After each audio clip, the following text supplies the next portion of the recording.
Hello friends, welcome back to my YouTube channel study with Faisal. आप सभी का हमारे यूट्यूब चैनल पर बहुत ही हार्दिक स्वागत है। डियर फ्रेंड्स, आज की क्लास में हम डिस्कस करेंगे मौर्य काल और इसके जो बाद के काल हैं मौर्योत्तर काल, उनसे रिलेटेड जो भी एग्ज़ाम की दृष्टि से मोस्ट इम्पोर्टेंट क्वेश्चन बनते हैं उन क्वेश्चन को आज हम कवर करेंगे। तो वीडियो के शुरुआत से लेकर लास्ट तक बने रहेंगे। एक एक क्वेश्चन बहुत ही इम्पोर्टेंट है और एक एक प्रश्न प्रीवियस ईयर किसी न किसी एग्ज़ाम में आया हुआ है, चाहे वो आरआरबी एनटीपीसी का हो, आरआरबी ग्रुप डी का हो, या चाहे वो एसएससी सीपीओ हो, सीजीएल हो या फिर यूपीएससी ही क्यों ना हो। और एनसीईआरटी के भी इसमें क्वेश्चन आपको देखने के लिए मिलेंगे, तो इसलिए वीडियो इम्पोर्टेंट है। तो वीडियो के लास्ट तक बने रहेंगे। चलेंगे पहले क्वेश्चन की ओर। देखेंगे यहाँ पर फर्स्ट क्वेश्चन आपके सामने। चंद्रगुप्त मौर्य मौर्य वंश के संस्थापक थे। भारतीय इतिहास में उनके शासन के बारे में निम्नलिखित में से कौन सा कथन गलत है। तो 4 कथन दिए गए हैं, इनमें से बताना है कौन सा कथन चंद्रगुप्त मौर्य के बारे में गलत दिया गया है। तो पहला पढ़ेंगे स्टेटमेंट, उन्होंने सिकंदर यानी अलेक्जेंडर से मुलाकात की और उसकी सेना में शामिल हुए ताकि मैसेडोनियन युद्ध कौशल को सीख सकें। बिल्कुल सही है ये तो, ठीक है, ये तो बिल्कुल सही पॉइंट है। आगे बोला है बैरम खां उनका सबसे अच्छा सहयोगी, सुरक्षक और मार्गदर्शक था। ये पॉइंट बिल्कुल गलत हो जाएगा क्योंकि बैरम खां जो था अकबर का सुरक्षक था, ना कि चंद्रगुप्त मौर्य का। तो बाकी ऑप्शन पढ़ने की भी जरूरत नहीं है आपको, यही पॉइंट मिल गया। और बाकी देख लीजिए आगे, चंद्रगुप्त मौर्य को पहले अखिल भारतीय लगभग साम्राज्य की स्थापना का श्रेय दिया जाता है। बिल्कुल सही है। साम्राज्य के पुरातात्विक साक्ष्य कई कस्बों और शहरों के अस्तित्व को दर्शाते हैं, जिसमें सबसे प्रमुख राजधानी पाटलिपुत्र है। बिल्कुल सही है ये भी। तो तीनों, पहला सी और डी जो है इसमें सही दिए गए हैं, जबकि 20 में गलत है। तो पहले का 20 में राइट आंसर हो जाएगा। आगे बढ़ेंगे नेक्स्ट क्वेश्चन की ओर। 326 ईसा पूर्व में भारत पर आक्रमण करने के लिए सिकंदर ने सबसे पहले निम्नलिखित में से किस नदी को पार किया था। तो सबसे पहले जो सिकंदर पार करके आया था नदी, वो कौन सी नदी पार करके आया था। तो सिंधु, झेलम, चेनाब या फिर सतलज। तो सिंधु नदी को पार करके आया था। तो याद रखेंगे फ्रेंड्स, जो सिकंदर है उनका 3 नदियों से संबंध है। पहला जो सिंधु नदी को पार करके आए थे, दूसरा संबंध झेलम नदी से है जिसके किनारे उन्होंने युद्ध लड़ा था, जिसको हम वितस्ता झेलम या फिर हाइडेस्पीज का युद्ध भी बोलते हैं। फिर तीसरी नदी है इसमें व्यास नदी, जिसमें सिकंदर की सेना ने व्यास नदी को पार करने से मना कर दिया था, ठीक है, और इसी के दौरान सिकंदर की डेथ हो गई थी। तो 3 नदियों का जिक्र आता है सिकंदर से, ठीक है। चलेंगे अगले क्वेश्चन की ओर। चंद्रगुप्त मौर्य के गुरु कौन थे। तो चंद्रगुप्त मौर्य के गुरु का नाम बताना है। ऑप्शन ए है स्कंदगुप्त, ऑप्शन बी विष्णुगुप्त, सी विष्णु शर्मा या फिर डी कलहन। तो चंद्रगुप्त मौर्य के गुरु का नाम था विष्णुगुप्त, चाणक्य या फिर कौटिल्य, ये तीनों एक ही नाम है। तो ये शख्स थे विष्णुगुप्त जो चंद्रगुप्त मौर्य के गुरु थे। अच्छा, सिकंदर के गुरु का नाम अगर आपसे पूछा जाए तो सिकंदर के गुरु का नाम क्या बताएंगे। तो सिकंदर के गुरु का नाम हो जाएगा अरस्तु, ठीक है, जबकि अरस्तु के गुरु का नाम प्लूटो और प्लूटो के गुरु का नाम सुकरात। तो ये कुछ इंपॉर्टेंट गुरु हैं, इनको भी याद रखेंगे। चलेंगे अगले क्वेश्चन की ओर। इसने बोला मेगास्थनीज की पुस्तक का नाम क्या है। ऑप्शन, एक सेकेंड, हाँ, ऑप्शन ए है अर्थशास्त्र, ऑप्शन बी ऋग्वेद या सी पुराण या फिर डी इंडिका। तो मेगास्थनीज की पुस्तिका का नाम बहुत ही इंपॉर्टेंट और फेमस पुस्तिका है, कौन सी, इंडिका। तो इसका डी राइट हो जाएगा। अगला प्रश्न है क्वेश्चन नंबर 5। कौटिल्य के अर्थशास्त्र में किस पहलू पर प्रकाश डाला गया है। ऑप्शन ए आर्थिक जीवन, ऑप्शन बी राजनीतिक नीतियाँ या सी धार्मिक जीवन या डी सामाजिक जीवन। तो कौटिल्य ने जो अर्थशास्त्र लिखा है उसमें राजनीतिक नीतियों पर प्रकाश डाला गया है, ठीक है। और एक अर्थशास्त्र जो एडम स्मिथ ने भी लिखा है, ठीक है, याद रखेंगे। 2 अर्थशास्त्र हैं, एक तो राजनीतिक वाला और एक जो इकोनॉमिक्स वो वाला। चलेंगे अगले क्वेश्चन की ओर। किसके शासनकाल में मेगास्थनीज भारत आया। तो ऑप्शन है Ashok, option B Harshvardhan, option C Chandragupta Maurya या डी कुमारगुप्त। तो याद रखेंगे फ्रेंड्स, मेगास्थनीज किसके शासनकाल में भारत आया था। सी चंद्रगुप्त मौर्य। चलिए अगले क्वेश्चन की ओर बढ़ेंगे।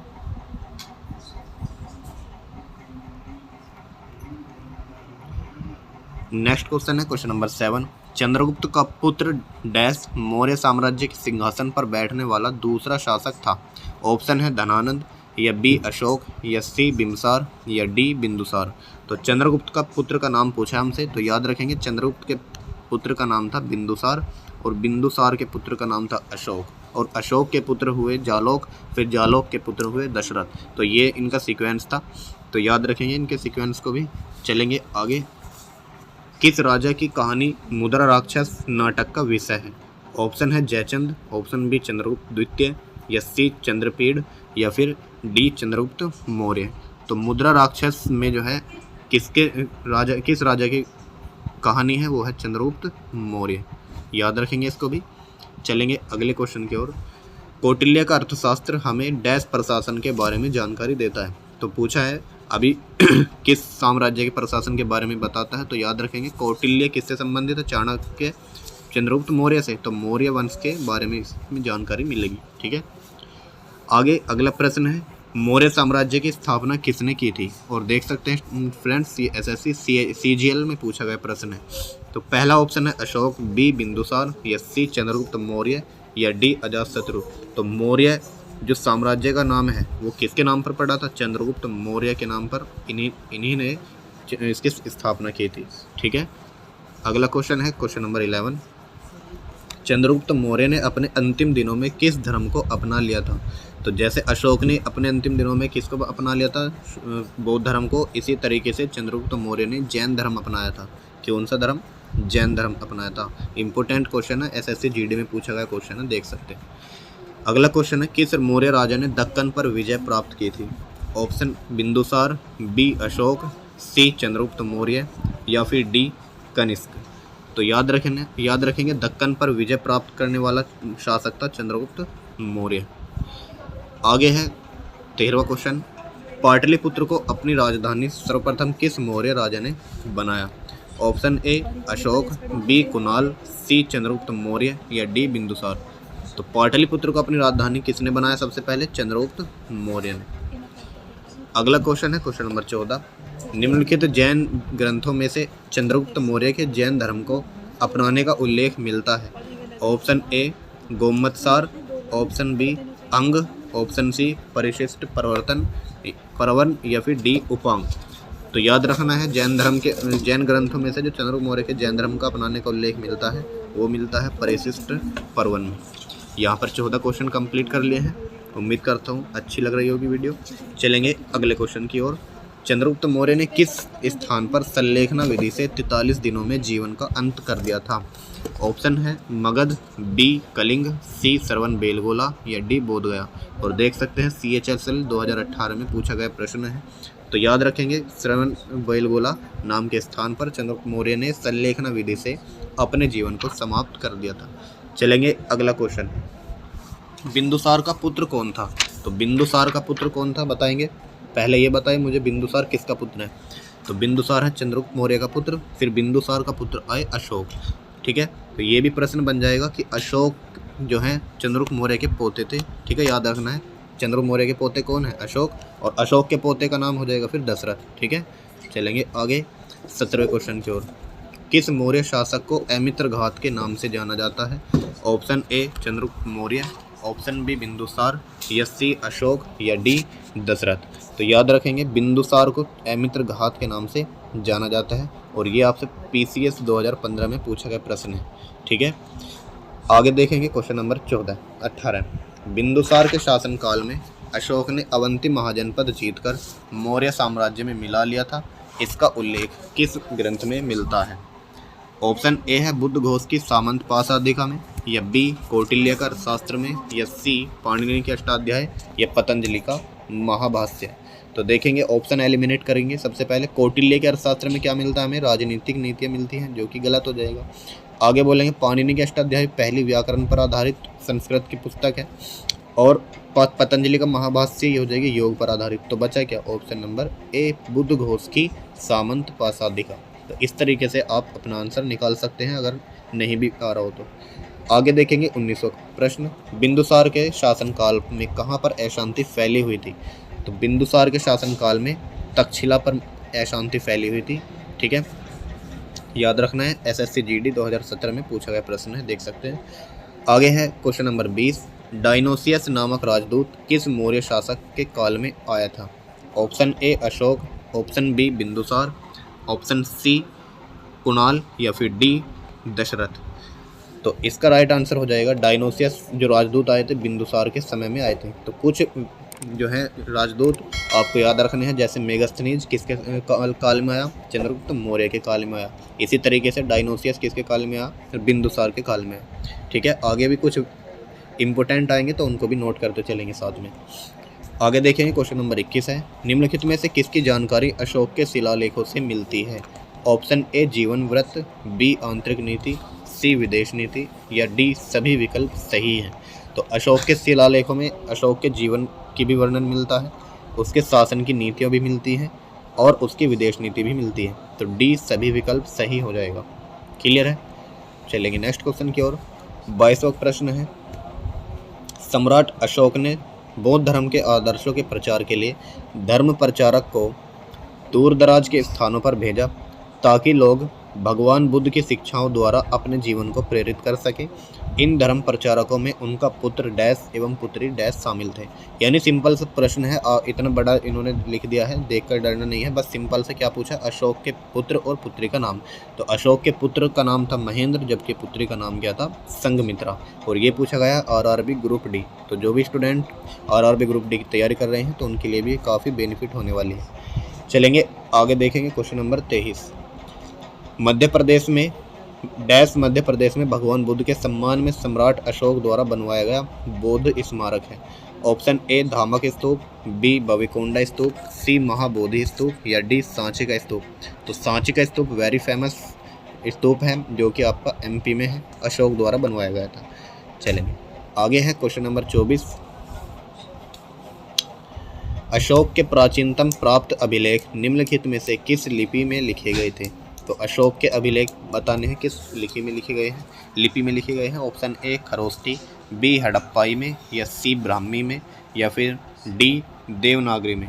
तो याद रखना है फ्रेंड्स, जो अशोक के शिलालेख हैं वो आपके ब्राह्मी लिपि में लिखे गए हैं। ठीक है, आगे देखेंगे। अशोक तर्कसिद्ध रूप से प्रारंभिक भारत के सबसे प्रसिद्ध शासक थे जिसने कलिंग पर विजय प्राप्त की।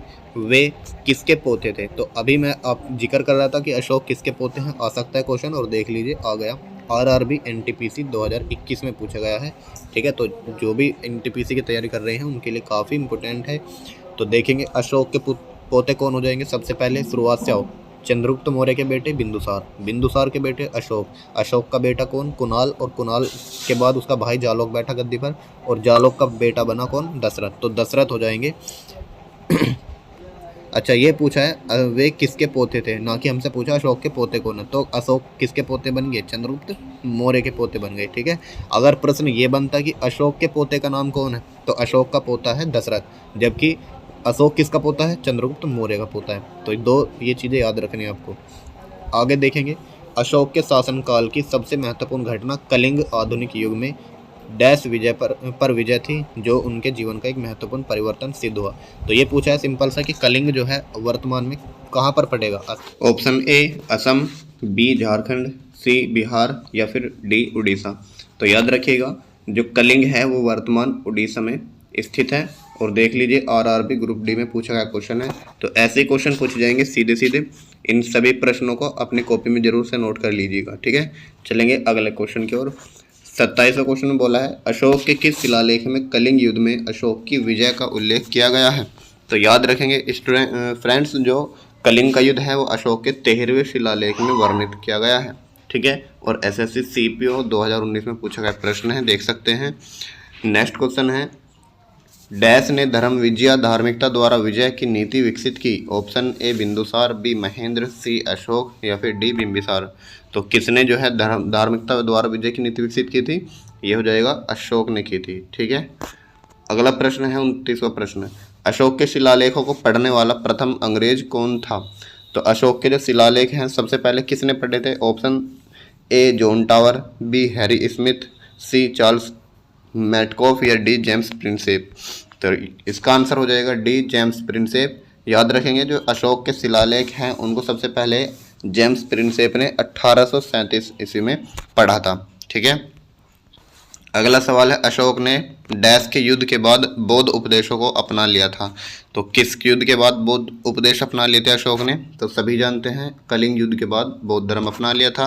वेरी इंपॉर्टेंट क्वेश्चन है, इसको नोट जरूर करेंगे। अगला सवाल है 31वां, निम्नलिखित अभिलेखों में से किसमें अशोक का नामोल्लेख हुआ है?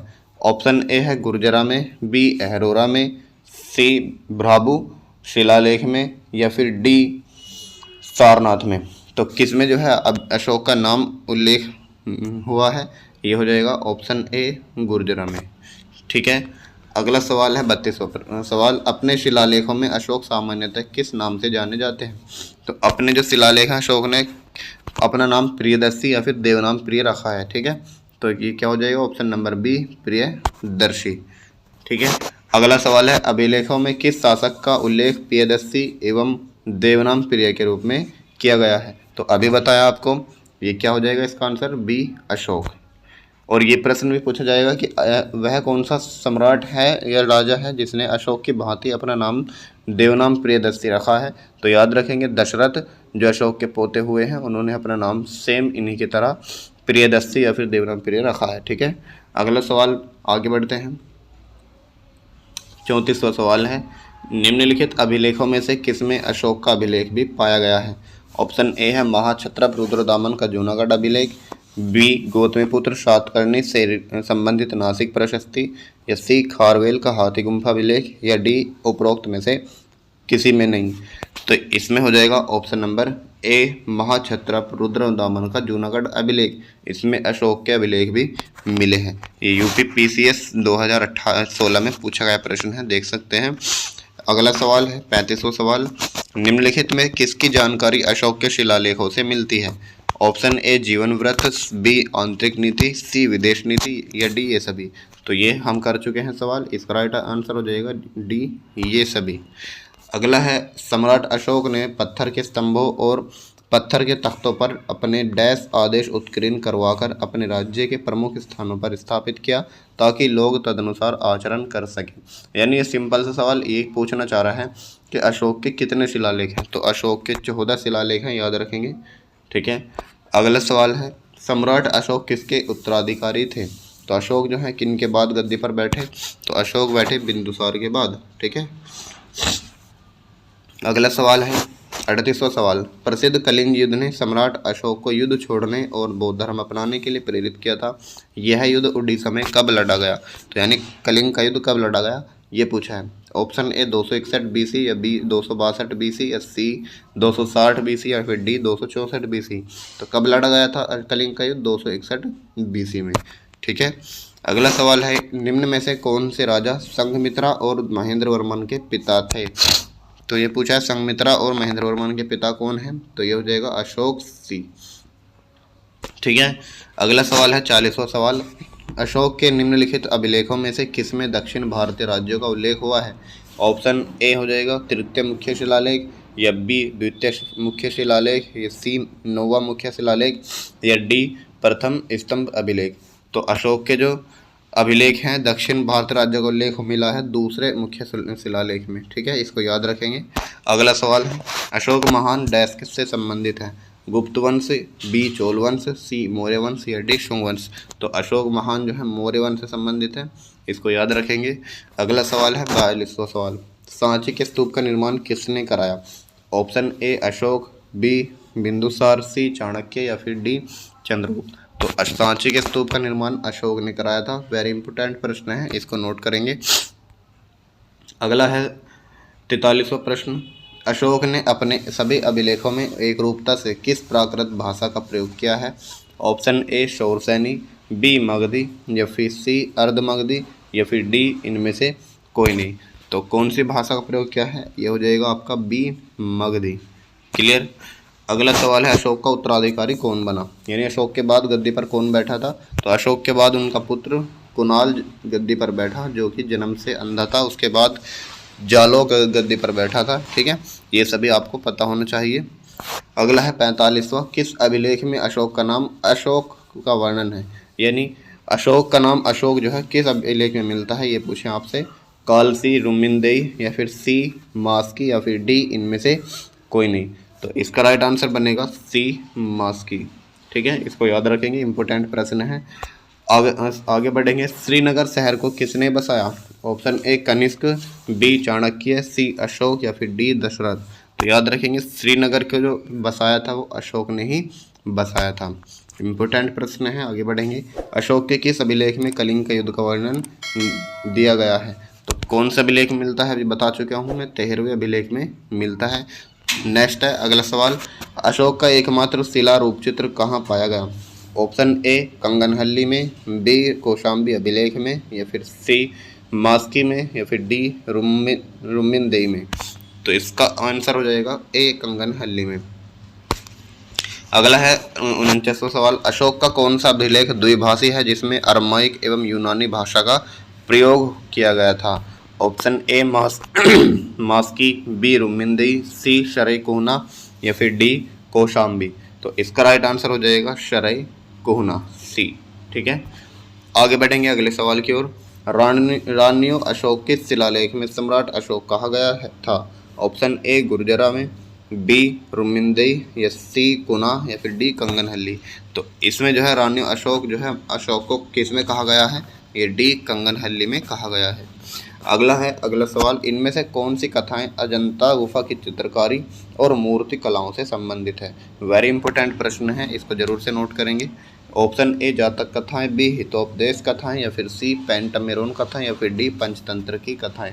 तो इसका राइट आंसर हो जाएगा ए जातक कथाएं। अगला है मौर्य वंश का अंतिम शासक कौन था? तो मौर्य वंश का जो अंतिम शासक था वे बने हैं आपके बृहद्रथ, जिनको हराकर पुष्यमित्र शुंग ने शुंग वंश की स्थापना की थी। ठीक है, अगला है 53वां सवाल, निम्न में से कौन सा तत्व धम्म में वर्णित नहीं था? ऑप्शन ए माता पिता का आज्ञा पालन, या फिर बी आगे बढ़ेंगे दान पुण्य, या फिर सी भारत भाव, या फिर डी संघ के प्रति आस्था। तो इसका जो राइट आंसर हो जाएगा ऑप्शन डी संघ के प्रति आस्था, ये धम्म में सम्मिलित नहीं है। आगे है बौद्ध धर्म से संबंधित प्रख्यात भवन संरचना धामेक स्तूप का निर्माण मूलतः डैश वंश के शासनकाल के दौरान कराया गया। यानी धामेक स्तूप जो है किस वंश के शासनकाल के दौरान कराया गया? तो मौर्य वंश में कराया गया था, अशोक ने तो कराया था भाई। अगला सवाल है 55वां, इनमें से किसने मौर्य प्रशासन के में अध्यक्षों को विभिन्न विभागों के अधीक्षकों के रूप में उल्लिखित किया है? ऑप्शन ए कौटिल्य, या फिर बी प्लिनी, या फिर सी मेगस्थनीज, या फिर डी स्ट्रैबो। तो कौटिल्य चाणक्य ही हैं जिन्होंने अध्यक्षों को विभिन्न विभागों के अधीक्षकों के रूप में उल्लिखित किया है। आगे है बौद्ध संरचना धामेक स्तूप कहाँ पर स्थित है? Option A Sarnath, B Sanchi, या सी कोणार्क, या फिर डी महाबलीपुरम। तो धामेक स्तूप हम यूपी में स्थित है, कहाँ पर? सारनाथ में। ठीक है, आगे बढ़ेंगे। ऐतिहासिक ग्रांड ट्रंक रोड का निर्माण कई शासकों के द्वारा कराया गया। मौर्य वंश के शासनकाल के दौरान इसे क्या कहा जाता था? तो क्या कहा जाता था? जीटी रोड को मौर्य वंश में उत्तरापथ कहा जाता था। इसको याद रखेंगे, इंपॉर्टेंट प्रश्न है। आगे बढ़ेंगे। निम्नलिखित में से कौन सी पुस्तक मेगस्थनीज ने लिखी है? और आरआरबी एनटीपीसी में पूछा गया है, सिंपल सा प्रश्न है, बताओ मेगस्थनीज ने कौन सी पुस्तक लिखी है? तो राइट आंसर हो जाएगा सी इंडिका। ठीक है, आगे बढ़ेंगे। 59वां सवाल, उदयन ने मगध की राजधानी को किस शहर से हटाकर पाटलिपुत्र में स्थानांतरित किया था? Option A Taxila, B Kaushambi, C Sarnath, या फिर डी राजगीर। तो उदयन ने जो है राजगीर राजधानी को हटाकर पाटलिपुत्र में ट्रांसफर किया था। ठीक है, आगे बढ़ेंगे। मेगस्थनीज दूत था, तो मेगस्थनीज किसका राजदूत था? Option A Seleucus, B Sikandar का, या फिर सी डेरियस, या फिर डी उपरोक्त में से सभी। तो सिकंदर नहीं होगा, सिकंदर के राजदूत सिकंदर का जो थल सेनापति था सेल्यूकस निकेटर, उनका राजदूत था मेगस्थनीज। तो सेल्यूकस निकेटर इसका राइट आंसर हो जाएगा। ठीक है, आगे बढ़ेंगे। अगला सवाल है, एक साम्राज्य में कंटक शोधन नामक एक प्रकार का दरबार प्रचलित था, तो किस साम्राज्य में प्रचलित था ये पूछा है। ऑप्शन ए है कुषाण, बी मौर्य, सी चोल, या फिर डी राष्ट्रकूट। तो इसका राइट आंसर हो जाएगा बी मौर्य। अगला सवाल है 62वां सवाल, मेगस्थनीज भारत आने वाले सबसे शुरुआती खोजकर्ताओं में से एक थे, उनका संबंध किस देश से था? यानी पूछा है मेगस्थनीज किस देश से आए थे।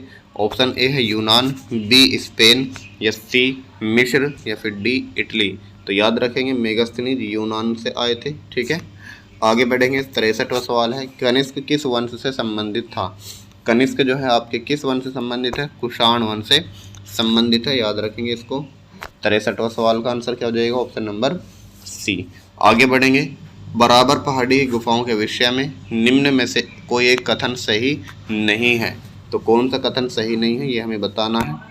ऑप्शन ए है, बराबर पहाड़ी पर कुल 4 गुफाएं हैं, जो कि बिल्कुल सही है। ठीक है, और आगे बोला है 3 गुफाओं की दीवार पर अशोक के अभिलेख उत्तीर्ण है, बिल्कुल सही है। सी, ये अभिलेख इन गुफाओं को आजीविकाओं को समर्पित होने का उल्लेख करते हैं, ये भी सही है। आगे बोला है ये सभी ईसा पूर्व 6ठी शताब्दी के हैं, तो 6ठी शताब्दी के नहीं है, ये कौन सी शताब्दी से हो जाएंगे? 3री शताब्दी से रिलेटेड हो जाएंगे, क्योंकि इनका निर्माण जो है अशोक और उनके पोते दशरथ ने कराया था। तो अशोक जो है 261 ईसा पूर्व लगा लीजिए, यानी 3री शताब्दी से रिलेटेड हो जाएगा। अगला सवाल है 65वां सवाल, निम्नलिखित में से कौन सा शासक मौर्य वंश से संबंधित नहीं था? Option A Ashok, B Chandragupta, C Bimbisar या फिर डी बिंदुसार। देखिए यहाँ पर बिंबिसार जो है ये हर्यक वंश से रिलेटेड है, बाकी तीनों ये मौर्य वंश से संबंधित है। ठीक है, आगे है 66वां सवाल, कलिंग युद्ध की हिंसा को देखकर प्रतिशोध लेने की सोच रखने वाले सम्राट अशोक का हृदय परिवर्तन हुआ और वे एक स्थिर चित्त एवं शांतिप्रिय सम्राट और डैश के अनुयायी बन गए। तो कौन से धर्म को अपना लिया था इन्होंने कलिंग के युद्ध के बाद? बौद्ध धर्म को अपना लिया था। नेक्स्ट क्वेश्चन की ओर बढ़ेंगे।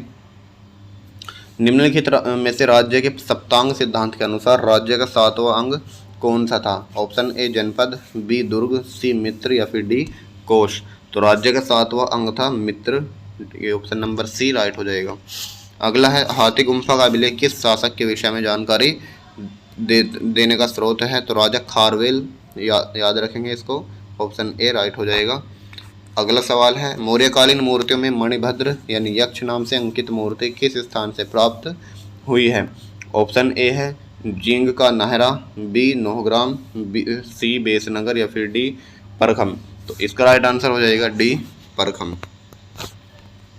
अगला है, भारतीयों के महान रेशम मार्ग सिल्क रूट किसने आरंभ कराए? Option A Kanishka, B Ashok या सी हर्ष या फिर डी फायान। तो याद रखेंगे महान रेशम मार्ग किसने आरंभ कराए थे? ये कनिष्क राइट आंसर हो जाएगा। अगले सवाल की ओर बढ़ेंगे। 71वां सवाल, निम्नलिखित में से कौन से शासक मार्त नाम हो यानी माता के नाम से प्राप्त किए गए नाम से पहचाने जाते थे? तो कौन से वंश के राजा ऐसे थे जो अपने नामों के पीछे अपने माता का नाम लगाते थे? जैसे गौतमी पुत्र सातकर्णी ये हो गए, तो ये किस वंश से रिलेटेड है? सातवाहन वंश से रिलेटेड है। ठीक है, जो सातकर्णी है ये गौतमी अपना माँ का नाम लगा रहे हैं ना, गौतमी पुत्र सातकर्णी, तो ये अपनी माताओं के नाम लगाते थे, इसलिए इस सातवाहन वंश को मार्त सत्तात्मक वंश भी कहा जाता है, इसको भी याद रखना है आपको। और जो गौतमी पुत्र सातकर्णी है ये एकमात्र ब्राह्मण कहलाते हैं। ठीक है, अगला है 72वां, ब्राह्मण प्रयुक्त हुआ है। तो ब्राह्मण किसके लिए प्रयुक्त हुआ है? पुष्यमित्र सोम के लिए, खारवेल के लिए, गौतमी पुत्र सातकर्णी के लिए, सुशर्मन के लिए। तो अभी बताया गौतमी पुत्र सातकर्णी को ही ब्राह्मण कहा गया है। आगे है, इनमें से किस आयुर्वेदाचार्य ने तक्षशिला विश्वविद्यालय में शिक्षा प्राप्त की थी? Option A Sushruta, B Banabhatta, C Charaka या फिर डी जीवक। तो याद रखेंगे जीवक ने तक्षशिला विश्वविद्यालय में शिक्षा प्राप्त की थी। यूपीपीसीएस में पूछा गया प्रश्न है, देख सकते हैं। अगला सवाल है, पुष्यमित्र शुंग द्वारा 2 अश्वमेध यज्ञ किए जाने के बारे में जानकारी किस लेख से मिलती है? ऑप्शन ए सारनाथ लेख, बी बेसनगर लेख या फिर सी अयोध्या लेख या फिर डी हाथी गुम्फा लेख। तो याद रखेंगे पुष्यमित्र शुंग के जो 2 अश्वमेध यज्ञ हैं वो मिलते हैं अयोध्या लेख में। ठीक है, अगला है, करदमक क्षत्रपों ने निम्नलिखित में से किस धातु में अति दुर्लभ सिक्के प्रचलित किए? तो ऑप्शन ए तांबा, बी रजत, सी प्रोटीन या फिर डी स्वर्ण। तो याद रखेंगे तांबे के सिक्के प्रचलित किए थे इन्होंने। आगे है, निम्नलिखित शासकों में से किसके सिक्कों पर संकर्षण एवं वासुदेव दोनों अंकित हैं? ऑप्शन ए हुविस्क, बी कनिष्क, सी समुद्रगुप्त या फिर डी अगाथोक्लीज। तो इसका राइट आंसर हो जाएगा डी अगाथोक्लीज। और ये भी पूछा जा सकता है वह कौन सा शासक है जो सिक्कों पर वीणा बजाते हुए दिखाई देता है, तो याद रखेंगे समुद्रगुप्त, जो कि भारत के नेपोलियन के नाम से भी जाने जाते हैं। इसको याद रखना है आपको। अगला है, इनमें से किसने सर्वप्रथम व्यापक पैमाने पर स्वर्ण मुद्रा का प्रचलन किया? ऑप्शन ए है पुष्यमित्र शुंग, बी मीनांडर, सी विम कैडफिसिस या फिर डी गौतमीपुत्र सातकर्णी। तो किसने जो है सबसे ज़्यादा पैमाने पर स्वर्ण मुद्रा का जो प्रचलन किया था, तो वो हो जाएगा ऑप्शन सी विम कैडफिसिस। ठीक है, तो इसका राइट आंसर क्या बनेगा? Option C Vima Kadphises. अगर आपसे पूछा जाए कि भारत में पहली बार सोने के सिक्के किस वंश ने चलाए, तो याद रखेंगे हिंद यूनानी वंश द्वारा जो है सोने के सिक्के पहली बार चलाए गए। या अगर आपसे पूछा जाए कि भारत में सबसे ज़्यादा सोने के सिक्के किस वंश में चलाए गए, तो सबसे ज़्यादा अगर पूछे जाते हैं तो गुप्त वंश आएगा। और अगर पूछा जाए कि भारत में ऐसा कौन सा शासक है जिसने अपने सिक्कों पर एक तरफ लक्ष्मी क्या करती और दूसरी तरफ कलिमा लिखवाया था, वो हो जाएगा मोहम्मद गोरी। तो सिक्कों के से रिलेटेड कुछ ये पॉइंट आपको जरूर से याद रखने हैं। अगला सवाल है, प्राचीन भारत में निम्नलिखित में से कौन सी एक लिपि दाएं ओर से बाएं ओर लिखी जाती थी? ऑप्शन एक ब्राह्मी, बी नंदनागरी, सी शारदा या फिर डी खरोष्ठी। तो याद रखेंगे खरोष्ठी लिपि थी जो दाएं से बाएं ओर लिखी जाती थी। अगला है, दिए गए विकल्पों में से कौन सा कथन सही नहीं है? ऑप्शन ए गौतम बौद्ध धर्म पाली भाषा में लिखे गए हैं, बिल्कुल सही है। मैंने बताया था आपको बौद्ध धर्म किस भाषा में लिखे गए हैं, पाली भाषा में। अगला है, गौतम बुद्ध का जन्म स्थान नेपाल में स्थित है, बिल्कुल सही है। लुम्बिनी जो नेपाल में स्थित है वहीं पर इनका जन्म हुआ। अगला है, उपगुप्त ने अशोक को बौद्ध धर्म अपनाने के लिए प्रेरित किया, बिल्कुल सही है। उपगुप्त के कहने पर ही अशोक ने बौद्ध धर्म को अपना लिया था। और अगला है, चरक गौतम बुद्ध के निजी चिकित्सक थे? नहीं, चरक नहीं थे। तो कौन थे फिर? अगर चरक नहीं थे तो कौन थे फिर गौतम बुद्ध के निजी चिकित्सक? ये थे जीवक। ठीक है, तो चरक नहीं होंगे, क्या हो जाएंगे? जीवक इसमें गौतम बुद्ध के निजी चिकित्सक थे, तो इसलिए ऑप्शन डी जो है राइट आंसर बन जाएगा। आगे बढ़ेंगे नेक्स्ट क्वेश्चन की ओर। मौर्य वंश को किस वंश ने समाप्त किया?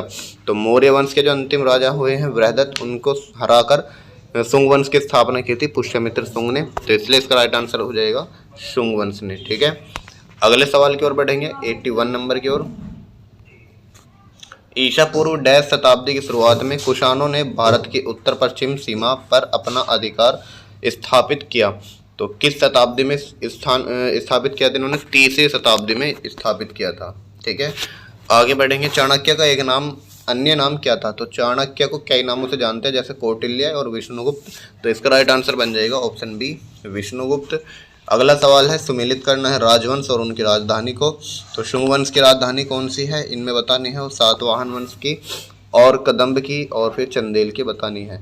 तो याद रखेंगे जो शुंग वंश की राजधानी हुई है वो आपकी विदिशा, एक सेकंड, यहाँ पर शुंग वंश की राजधानी विदिशा, सातवाहन वंश की राजधानी प्रतिष्ठान और कदम्ब की बनवासी और चंदेलों की महोबा। तो इस तरीके से इनका जो क्रम बनेगा 4 3 2 1 बनेगा। तो 4 3 2 1 ऑप्शन ए में दिया गया है, राइट आंसर हो जाएगा ऑप्शन नंबर ए। इसका स्क्रीनशॉट ले लेंगे, इन राजवंशों की राजधानी जरूर पूछी जाती है। नेक्स्ट क्वेश्चन की ओर बढ़ेंगे। तो इसमें सूची फर्स्ट में जो है कुछ गांधार कला, जूनागढ़ और मिलिंद पन्हो तक्षशिला ये दिए गए हैं, और सूची सेकंड में मीनांडर, पतिक, कुषाण और रुद्रमदावन फर्स्ट दिए गए हैं। तो इनका मिलान करना है कि किसका संबंध किससे है। तो गांधार कला का संबंध किससे हो जाएगा? गांधार कला का हो जाएगा कुषाण वंश से, और जबकि जूनागढ़ शिलालेख का संबंध रुद्रदामन से, मिलिंद पन्हो का संबंध मीनांडर से, तो बचा क्या? तक्षशिला लेख का संबंध पतिक से। तो इसका क्रम क्या बनेगा? 3 4 1 2। तो 3 4 1 2 किस ऑप्शन में दिया गया है? ऑप्शन नंबर सी में दिया गया है, देख सकते हैं यहाँ पर 3 4 1 2, इसका राइट आंसर यानी सी हो जाएगा। आगे बढ़ेंगे 85वां क्वेश्चन। कलिंग नरेश खारवेल निम्न में से किस वंश से संबंधित हैं? ऑप्शन ए चेदी, बी कदम्ब, सी कलिंग या फिर डी हरियक। तो खारवेल जो है चेदी वंश से संबंधित है, याद रखेंगे इसको। अगले क्वेश्चन की ओर बढ़ते हैं। कौन सी कला ग्रीको बौद्ध कला के नाम से भी जानी जाती है? ऑप्शन ए गांधार कला, बी मथुरा कला, सी शुंग कला या फिर डी मधुबनी कला। तो गांधार कला को जो है ग्रीको बौद्ध कला के नाम से भी जानते हैं, इसको याद रखना है। आगे बढ़ेंगे 87 नंबर की ओर। Periplus of the Erythraean Sea किसने लिखी? Option A Ctesias, B Pliny या सी टोलमी या फिर डी इनमें से कोई नहीं। तो ये इसका आंसर क्या होगा? पेरिप्लस ऑफ द इरीथ्रियन सी एक ऐसी किताब है जिसके राइटर अभी तक ज्ञात नहीं हो सके हैं कि इसे किसने लिखी। तो याद इसका राइट आंसर बन जाएगा ऑप्शन डी इनमें से कोई नहीं। आगे सवाल है, मनुस्मृति के अनुसार महिलाएं निम्नलिखित में से किस रीति से संपत्ति अर्जित कर सकती हैं? ऑप्शन ए खरीद से, बी निवेश से, सी स्नेह चिन्ह से या फिर डी उत्तराधिकार से। तो इसका राइट आंसर बनेगा ऑप्शन डी उत्तराधिकार से। आगे बढ़ेंगे, कौटिल्य ने अपने अर्थशास्त्र में राज्य के कितने अंगों का वर्णन किया है? ऑप्शन ए 7, बी 6 या फिर सी 8 या फिर डी 4। तो याद रखेंगे कौटिल्य ने अपने अर्थशास्त्र में राज्य के 7 अंगों का वर्णन किया है। आगे बढ़ेंगे, तक्षशिला विश्वविद्यालय स्थित था। तो तक्षशिला विश्वविद्यालय कहाँ पर स्थित है? पाकिस्तान में स्थित है। ठीक है, याद रखेंगे इसको। आगे बढ़ेंगे, मौर्य काल में टैक्स को छुपाने या चोरी करने की स्थिति में कौन सा दंड दिया जाता था? तो याद रखेंगे मौर्य काल में टैक्स चोरी करने का जो जुर्म में मृत्यु दंड दिया जाता था। ठीक है, आगे बढ़ेंगे, मौर्य काल में सीता भूमि किसे कहा जाता था? तो मौर्य काल में सीता भूमि किसे कहते थे? एक देवी को, या धार्मिक संप्रदाय को, या बंजर भूमि को, या राजकीय भूमि से प्राप्त आय को। तो याद रखना है मौर्य काल में जो राजकीय भूमि से प्राप्त आय है उसी को बोलते थे हम सीता भूमि। ये वेरी इंपॉर्टेंट प्रश्न है, इसको याद रखना है। बुद्ध की खड़ी प्रतिमा निम्न में से किस काल में बनाई गई थी? ऑप्शन ए मौर्य काल, बी कुषाण काल, या सी गुप्त या फिर डी संगम। तो याद रखना है बुद्ध की खड़ी प्रतिमा कुषाण वंश में बनाई गई है। आगे बढ़ेंगे, शक संवत का प्रारंभ किस सम्राट के शासनकाल में 78 ईस्वी से हुआ? तो याद रखना है कनिष्क के शासनकाल में शक संवत का प्रारंभ हुआ है। और कब से माना जाता है? 78 ईस्वी से माना जाता है। आगे है 95 नंबर का क्वेश्चन, वासुदेव ने देवभूति की हत्या कर किस वंश की स्थापना की? ऑप्शन ए चोल, बी चेदी या फिर सी कर्ण या फिर डी शुंग। तो याद रखना है वासुदेव ने कर्ण वंश की स्थापना की थी देवभूति की हत्या करके। अगला है 96 क्वेश्चन, गौतमी पुत्र सातकर्णी को एकमात्र ब्राह्मण एवं अद्वितीय ब्राह्मण किस अभिलेख में कहा गया है? ऑप्शन ए थरहुत, या बी नासिक, या फिर सी हाथी गुम्फा, या फिर डी कौशाम्बी। तो मैंने आपको बताया गौतमीपुत्र सातकर्णी को एकमात्र ब्राह्मण कहा गया। पहले तो एक प्रश्न आया, अब ये पूछा कि किस अभिलेख में कहा गया। तो ये याद रखना है नासिक अभिलेख में कहा गया है। अगला है, चरक और नागार्जुन किसके दरबार की शोभा थे? तो मोस्ट इंपोर्टेंट प्रश्न है, पूछा जाएगा डायरेक्ट कि चरक किसके दरबार से संबंधित है। तो याद रखेंगे चरक जो है कनिष्क के दरबार से संबंधित है। अगला है, किस शासक ने बिना बेगार के सुदर्शन झील का जीर्णोद्धार कराया? किसने कराया था बिना बेगार के सुदर्शन झील का जीर्णोद्धार? तो ये हो जाएगा राजा रुद्र दामन। अगला है 99 नंबर क्वेश्चन, निम्नलिखित में से किसने बड़े पैमाने पर स्वर्ण मुद्राएं यानी चलाई? तो किसने चलाई थी बताएंगे इसमें। ऑप्शन ए ग्रीक वासियों ने, या फिर बी मौर्यों ने, या फिर सी कुषाण शासकों ने, या फिर डी शुंगों ने। तो याद रखेंगे कुषाण शासकों ने बड़े पैमाने पर सोने के सिक्के चलाए थे। अगला है, महान औषधि विशेषज्ञ चरक किसकी राज्यसभा में रहता था? तो चरक से प्रश्न फिर से आ गया, तो कनिष्क की राज्यसभा में रहता था, अभी बताया मैंने ऊपर। अगला है, कनिष्क की राजधानी क्या थी? Option A Firozpur, B Banaras, C Allahabad, या फिर डी सारनाथ। तो इसकी राजधानी क्या थी? फिरोजपुर। एंड लास्ट आज की क्लास का क्वेश्चन, भारत में सर्वप्रथम स्वर्ण मुद्राएं किसने चलाई? तो ये मैं आपको बता चुका हूँ ओरली। तो इसका आंसर मुझे आप कमेंट बॉक्स में बताइएगा। अगर आपका कोई भी डाउट रह गया है तो बेझिझक होकर कमेंट करके मुझसे पूछ सकते हैं, मैं आपका जवाब देने के लिए उत्तरदायी हूँ। ठीक है, और अगर आपको इसकी PDF चाहिए तो नीचे डिस्क्रिप्शन बॉक्स में टेलीग्राम लिंक दिया गया है, उस पर क्लिक करेंगे तो टेलीग्राम चैनल ज्वाइन हो जाएगा, वहाँ पर इसकी PDF आपको अवेलेबल मिल जाएगी। वीडियो हेल्पफुल लगी हो तो वीडियो को लाइक करके चैनल को जरूर से सब्सक्राइब कर लीजिएगा, ताकि आने वाली क्लासेस का नोटिफिकेशन आपको मिले सबसे पहले। चलिए मिलते हैं नेक्स्ट वीडियो में, तब तक के लिए धन्यवाद।